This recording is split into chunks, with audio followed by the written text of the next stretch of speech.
Welcome to the Fight with Teddy Atlas. I'm Ken Rideout, joined as always by Boxing Hall of Fame broadcaster, the great Teddy Atlas. Today's episode is a fight companion. We're going to do an analysis of UFC 165 main event, Jon Jones versus Alex Gustafsson. It was held on September 21st, 2013 in Toronto. Main event featured UFC light heavyweight champion Jon Jones versus Alexander Gustafsson. Gustafsson earned this fight by winning 6 straight fights in the light heavyweight division, and Jones was looking to surpass the number of light heavyweight title defenses originally set by Tito Ortiz. This is 7 years ago, right, Ken? Yeah. Hey guys, this fight companion episode is brought to you by Manscaped, the best below and above the belt grooming product. I love this thing. We reached out to them because I'm a customer. I use the product. With the holidays coming up, they have a special offer for our listeners. It's the new Performance Package. This makes an awesome gift, especially for yourself. The Performance Package is the ultimate men's hygiene bundle, and it includes the new addition of the Weed Whacker ear and nose hair clippers. These things are waterproof. They have a 9,000 RPM motorized 360 dual blade. It includes their Premier Lawnmower 3.0 trimmer. The ceramic blade and skin-safe technology are designed to reduce nicks and tugs on your fellas down below. You'll also get the Crop Preserver deodorant for below the belt. It's anti-chafing and moisturizing. For a limited time, subscribers get not one, but 2 free gifts. The Shed Travel Bag, $39 value add, and the patented high-performance anti-chafing Manscaped boxers. I actually love these boxers. I wear them all the time. Get 20% off and free shipping with the code ATLAS, or simply go to manscaped.com/Atlas. That's ATLAS. Again, 20% off and free shipping by going to manscaped.com/Atlas. And with that, we're going to start the fight now. 3, 2, 1, go. So as I said, the fight is happening in Toronto. Jon Jones was 12-1 at the UFC at the time. His one loss was a disqualification in a fight he was dominating. He was charged with an illegal elbow and disqualified. This fight is his 7th title defense over the course of 2.5 years of holding the light heavyweight title. Gustafsson at the time was 7-1 in the UFC, coming off 6 straight wins. 2 incredibly big guys, big and athletic. Gustafsson, a very deep boxing background. And we're off. And a lot of people consider Jones the greatest of all. I mean, he's in that conversation. So obviously that's one of the I noticed already he likes to switch southpaw, orthodox southpaw. I'm wondering where Jones is natural at.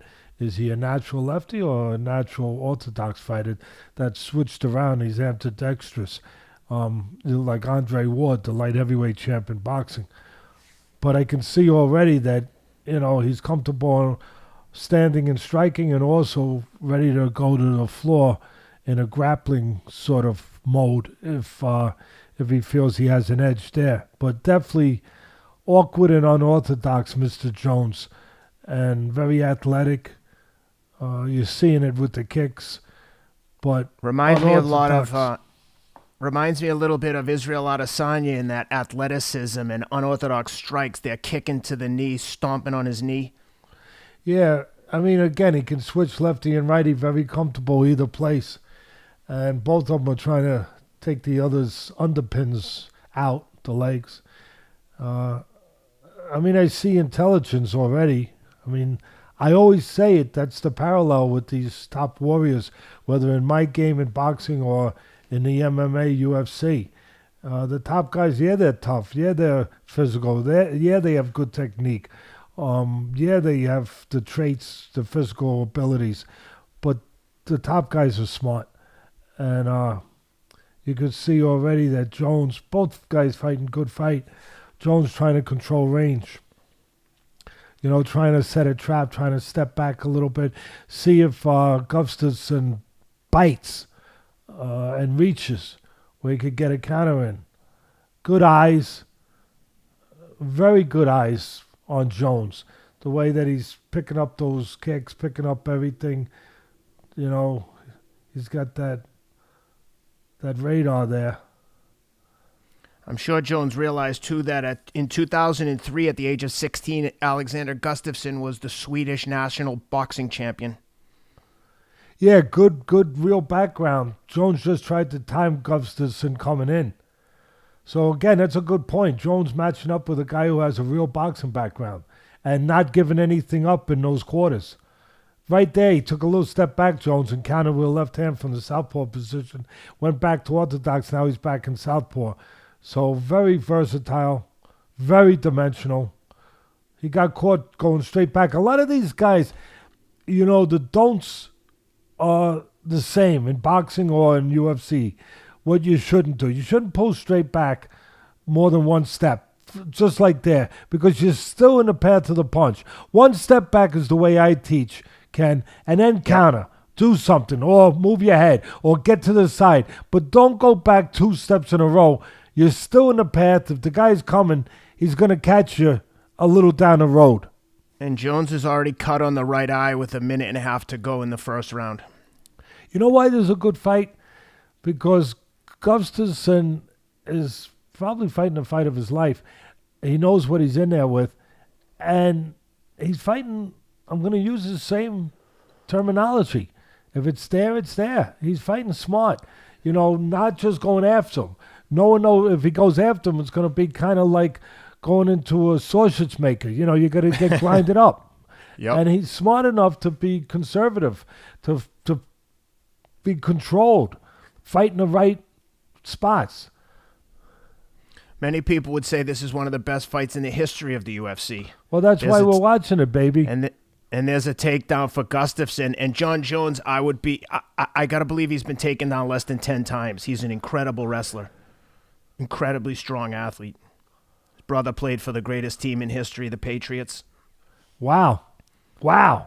You gotta give credit to Gustavsson here that, he goes on the floor with a guy who obviously one of his fortes is on the floor.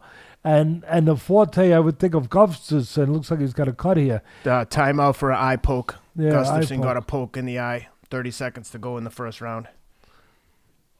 I mean, obviously, I would think that the strength in the mind, not just in reality of what we're seeing, but in the mind of Gustavsson, there's the eye poke, would be that striking would give him an advantage. But yet he went to the floor.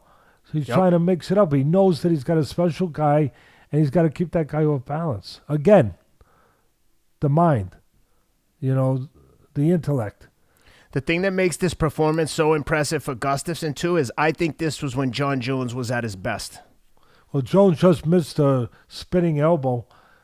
Now Jones is looking to engage him and take him to the floor. Even the score on the takedowns. Yeah.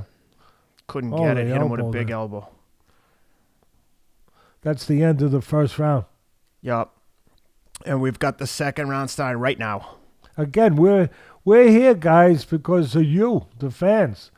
The UFC fans. We do it for the boxing fans, too. All of you. All fight fans. By demand. You asked us to watch this because we had watched the Adesanya fight. So you asked us to watch this one, and here we are. Wow, that was a good move by Gustavsson. He caught Jones's leg and brought him to the floor. But Jones's speed, his quickness, his instincts are very good too. But his speed got him out of that little bit of a problem there. That was a good scramble for two big guys. Again, Jones caught the leg a moment ago of Gustavsson. And again, it goes to the eyes I was talking about. I know a lot of people don't hear somebody say that, but in my business, the eyes, you got to have good eyes. That means you're calm in an uncalm place, and you see everything. Jones is that man. This reminds me of your description of the fights as a violent chess match. Yeah. Just a moment ago, Jones walked in, but he walked in behind the jab. I like to say on ESPN, when I was calling the fights, he put bugs on the windshield of Gustavsson, where Gustavsson couldn't see him coming in because of the jab. and it was very, very efficient. It got Jones in clean. Hey, for you young fighters out there, you're going to press behind the jab. It's a vicious body kick from Jones. Yeah.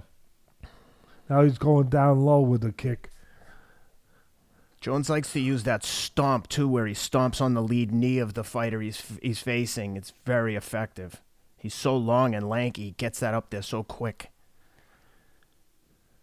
And even though he's being aggressive now, it's a controlled aggression where it can be effective, not just aggressive by Jones, where he's not walking into traps. He's not just, he gets to the just outside that door, and he's looking to see whether or not the coast is clear. Oh, that was a nice kick to the head by Jones. See, again, controlling range. Yeah, he's being aggressive, but Jones got to the doorstep, and then he sensed, he could see something where Gustavson was going to come forward. Took a little step out, controlled range, controlled the rhythm right there, the flow. The other thing I noticed, Jones controlling the center of the ring is he's always in the center with Gustavson moving around the outside. That's a good point, keeping him in front of him. Making him feel some kind of pressure. And Jones uses an array of strikes, keeps throwing spinning back kicks with both feet. See, again, Gustavson fighting a heck of a fight. Maybe surprising Jones in some ways. Just caught Jones with a jab, Gustavson. Yeah, a couple of them. And the reason why, again, Gustavson is fighting so well, I believe, is he's not as good an athlete, but he just grabbed the leg again of Jones, brought him to the floor, but Jones flipped right over and got up. So athletic. Almost acrobatic, Ken. Yeah, it reminds me of the way you described Terrence Crawford, where he's making it up as he goes. That's a good point. Good instincts. Very good. The great ones make it up as they go. Louis Armstrong on the horn makes the tunes up. Jimi Hendrix on the guitar makes them up. And again, the reason Gustavson fighting so well, with probably a superior talent, I don't think there's probably much doubt about that, is because he's fighting such a concise, controlled, deliberate, smart fight. He knew what he was facing. He knew what not to do. Sometimes you don't know what the hell to do in a fight. Gustavson knows what not to do.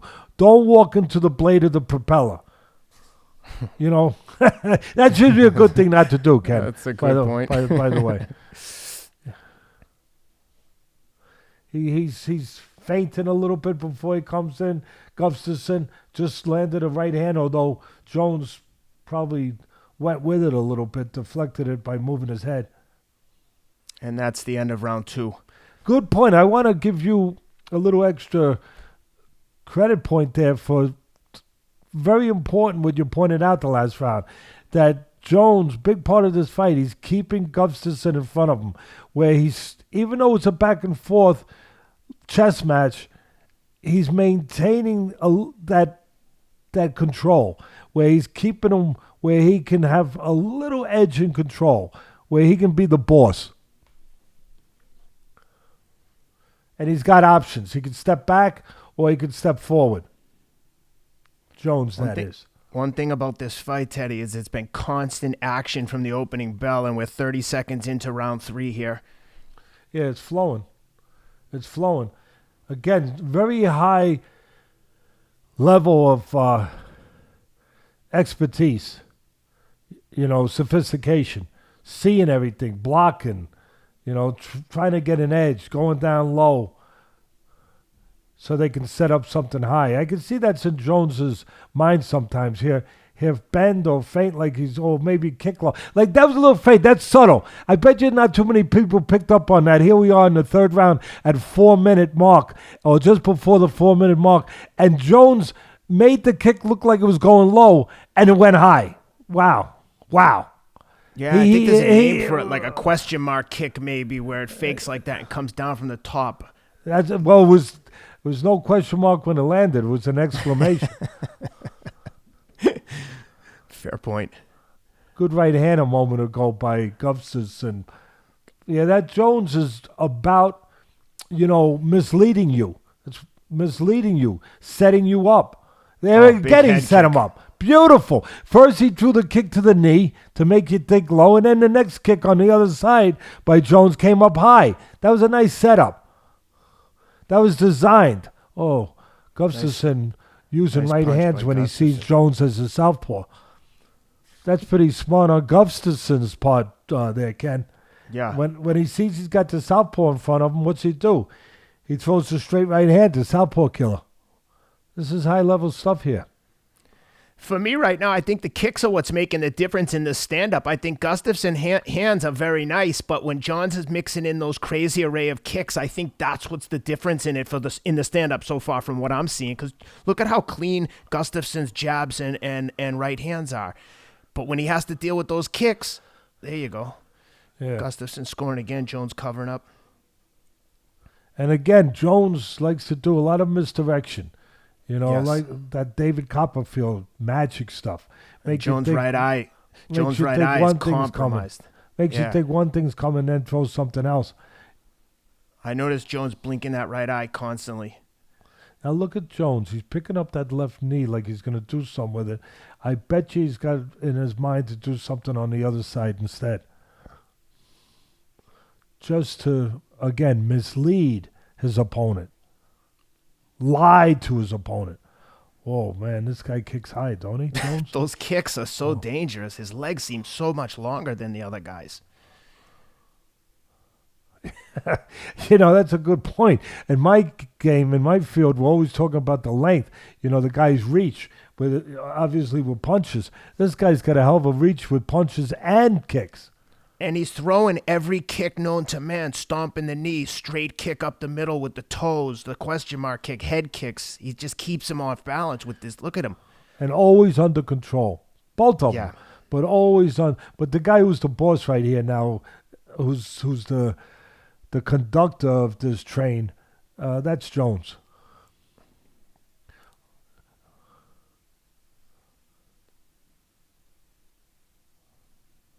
I give Gustafsson a lot of credit because Jones is so crafty and so athletic. And in the third round, 1 minute left in the third, just for the people out there. Yeah, you're right.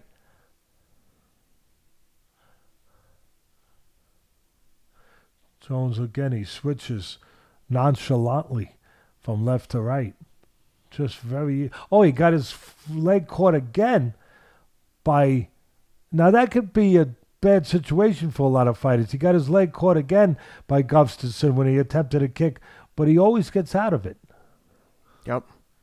That athleticism. Spinning elbow. Yeah, he came in. He set that up. What a decoy. He came in like he was going to come all the way in, and at the last split second, he gave a nice spinning elbow. Jones, that is. And then you see the wrestling ability of Jones. When Gustafsson got that body lock on him, he immediately went to a defense, and then Gustafsson had to abandon the takedown. Wow, look at Jones that. Ends the round with a flying jab. Yeah. Sid Terrace, one of the great fighters of all time in boxing, 1920s, I believe, used to throw a leaping jab, Ken. Yeah. The great Sid Terrace. Had great legs. Great legs. Hey, if you could jump up in the air and throw freaking jabs, I guess you have good legs. Cus D'Amato once told me he jumped up in the air, Sid Terrace, and threw 3 jabs. Yeah. We're at 4:30 of the 4th round, 30 seconds into round number 4. And I hope everybody at home is enjoying it as much as we are.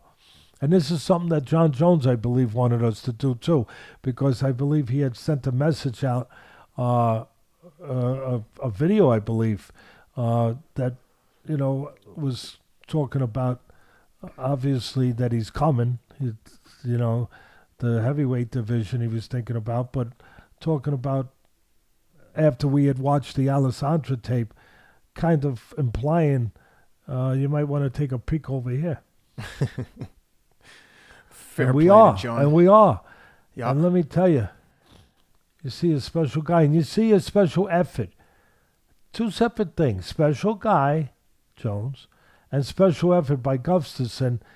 And sometimes when you fight this kind of fight, wow, good time right hand over the jab of Jones. Jones threw his jab from a little too close, and Gustafson timed the right hand. A jab is great, but it's a dangerous punch if you don't throw it at the right distance. It opens the door. But there, you know what he just did there, Jones? He stepped back. You don't see this too often. He stepped back, and as he stepped back, he caught Gustavsson coming in with a jab because he had his legs under him, and he's got that kind of not only physical ability and technical, but mentally, where he's calm enough to be able to see that, to think that. The only thing I see wrong with Jones is what I see with Roy Jones. I see with, hey, look, the great Ali, but they could do it and get away with it. The only thing I see wrong is obviously he goes to the beat of his own drummer. He makes wrong things right. He doesn't go by the textbook. He trusts his instincts, his abilities, his timing. But the only thing wrong is he moved his head nice.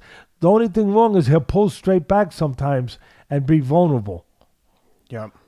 Although when he pulled back after that, Ken, I could see the next time he did it, he was aware that there was something coming. So he had a little bit of a defensive posture to him. Now he's going on the inside here with 2 minutes and 4 seconds of the fourth round.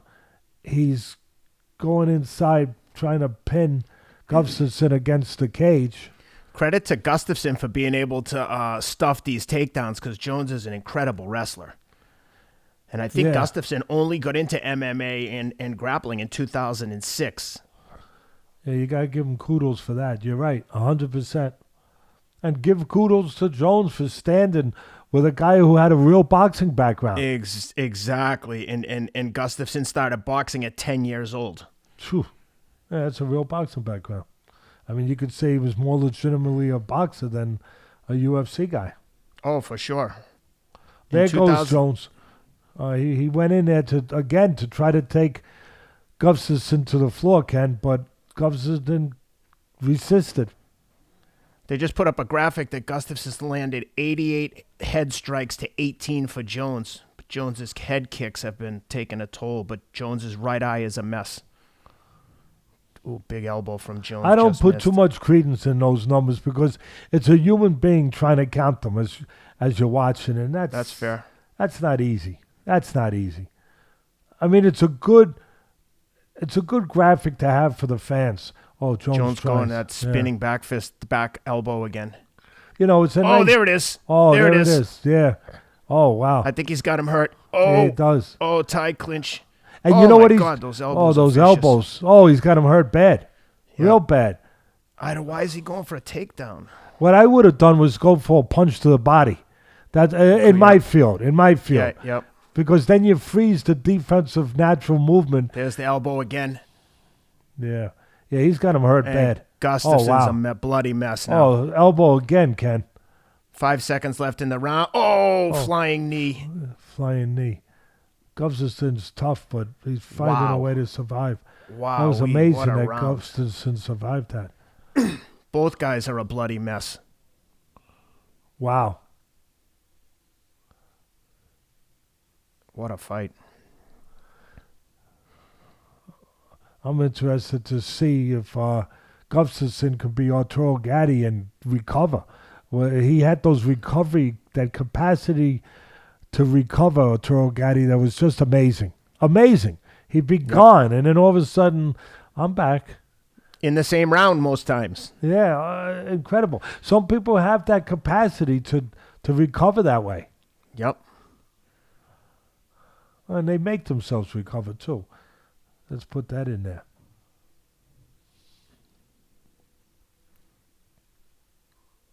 I remember watching this fight the first time and thinking it was very close. Not sure we're 30 seconds into round 5 here, but I have Jones winning this so far pretty comfortably. Yeah, I mean, I'm not scoring it, but I know who's winning.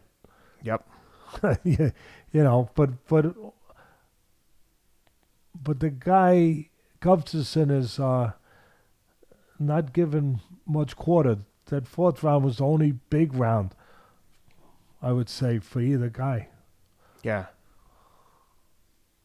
I mean, if it's a chess match, that fourth round, the knights were running crazy. They were taking bishops down, castles, everything.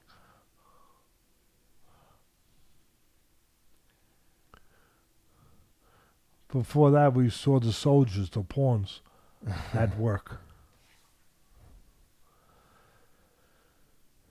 Oh, that's a little fake. I bet you didn't get credit for the people knowing how great that was. Watch that. That was about 3:30, a little before that of the fifth round, and Jones acted like he was going to go down low with something, and he came up with a straight punch to the head. Just a little subtle misdirection, getting the eyes of Gustavsson to go to the wrong place to set that up. That's what the special guys do, because they're smart, but they're calm enough to execute. All right, Jones went inside. Full speed for a takedown, and he gets it. Yeah. Jones gets top control here in the guard of Gustavsson.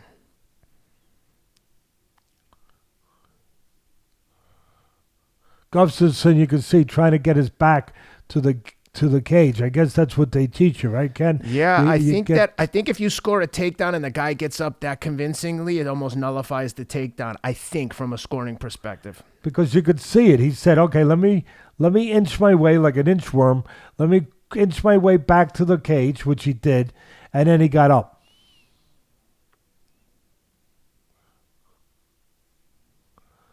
Oh, whoa! Vicious head kick. Oh, Gustavsson got his right hand up, but it's still a kick going.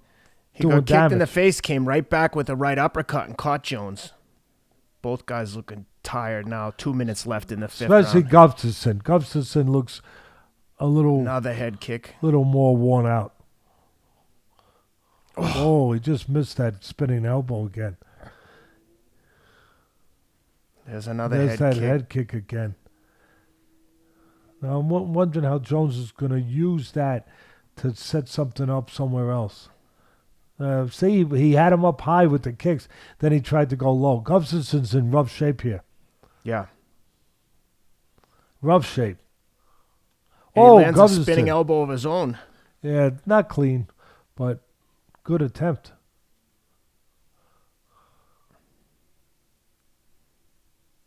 Jones continues to work on the legs with those leg kicks. Oh, you get the feeling, tell me if you're on page with me here, Ken. You get the feeling that if Jones put his foot on the accelerator, so to speak, he gets him out of there. I think so. I mean, taking nothing away from Gustavsson. But that's easy for me to say when you got to put your foot on the accelerator with somebody. Oh, there's another kick. You got to put your foot on the accelerator with a guy who's ready to throw a kick, an elbow, a knee, or a punch. Yep. This is as high a level stand-up fighting as I've seen in the UFC. Very strategic, both guys scoring. I like Jones's head movement. Yeah, I agree. But Jones's face is a mess. Look at his top lip. 25 seconds left, guys. Fifth round.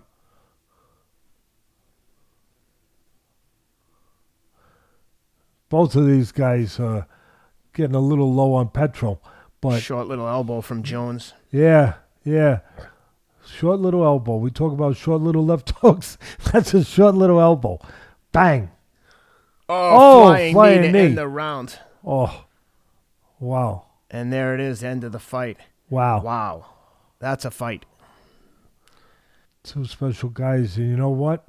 When you fight a special fight like this, I was touching on this earlier, Ken. Sometimes you never come close to fighting that kind of fight again. And from what I understand, that's probably true to say about Gustavsson. He fought the fight of his life, but it took so much out of him, mentally, emotionally, physically. He took a lot. I don't believe he was ever the same fighter or ever as good. There's a left hook landed by Gustavsson. We're looking at some of the replay action here, and you see both guys doing good work. There's the takedown by Jones. So Teddy, the judges had it. Two judges had it 3-2 for Jones. One guy had Jones 4-1. I think 4-1 is fair. They all scored the first round for Gustafson. Two of the three scored the first round for Jones. Like I said, one guy only gave Gustavson the first round. Judge Chris Lee, he scored the second through fifth for Jones. Judge Richard Bertrand gave Gustafson 1 and 3, and Judge Doug Crosby gave Gustafson 1 and 2. So you got Jones on all three cards, winning 4 and 5. I think that's fair. Yeah, I do. And like I said, Gustafson was never. I think it's fair to say he was never the same fighter. He left some of himself in the ring that night. I obviously looked at his record since. He's never the same fighter. After that fight, going in, as you said, Ken, he was 7-1. He lost 2 more fights after he lost that fight with Jones we just watched, and then he fought the rematch with Jones, and he was knocked out in that, and then he lost his next 2 fights by submission. That's right. And he got the rematch. It took him 5 years to get the rematch, and Jones knocked him out in the rematch. But you're right. That could have been the difference in his career, is losing that decision. But I think Jones clearly won that fight upon further review. The first time I watched it, I thought, maybe it could go either way. But after watching it again with you, Jones, to me, clearly controlled that fight.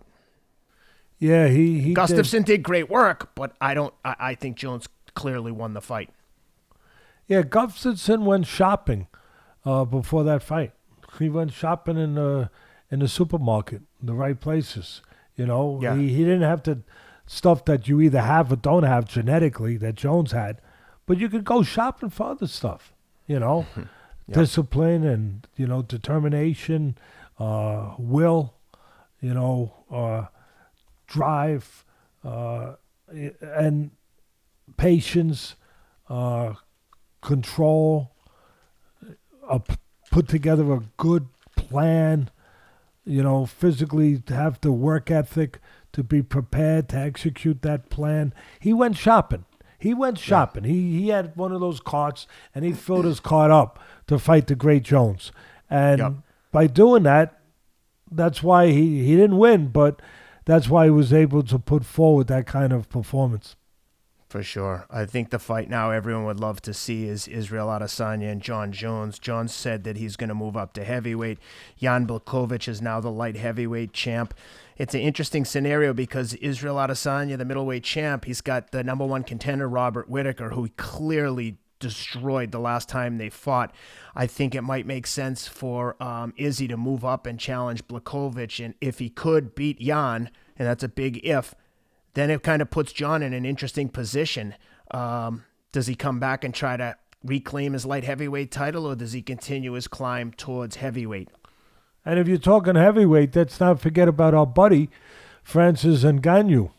Oh, that is a big guy. That man's got to be dealt with. Yep. And as far as I understand, he's got to be dealt with next by the champion. That's what they say. Yeah. That's what they say. Should be interesting. Well, hopefully Jon sees the video. We'd love to have him come on and talk about his special guy. Yep, state of mind. Clearly from a family of athletes with a brother in the NFL. Incredible athletes. But guys, hope you enjoyed this one. If you want to see us do some other fight companions on other UFC fights, other boxing matches, please write in, send us your requests. Happy to accommodate. We're here for you guys. That's why we do this. Teddy, thanks for doing this. Pleasure. You got anything else before we sign off? Yeah, if the fans out there want to see one, it's not easy to see this one. It's not that available. But if you want to see us break down the short clip of Ken, my partner, and Ngannou, write in, and we'll break that one down for you too. Next time I'm going to come prepared for kicks. I thought we were just going just hands. No excuses over here, Ken. You know that. No, Stop. No. Stop. All right, guys. Hey, thanks for being with us. Do us a favor. Leave us a review on Apple iTunes, wherever you download your podcasts. And please subscribe to the YouTube channel. It helps us massively to keep this going. Thanks for being with us.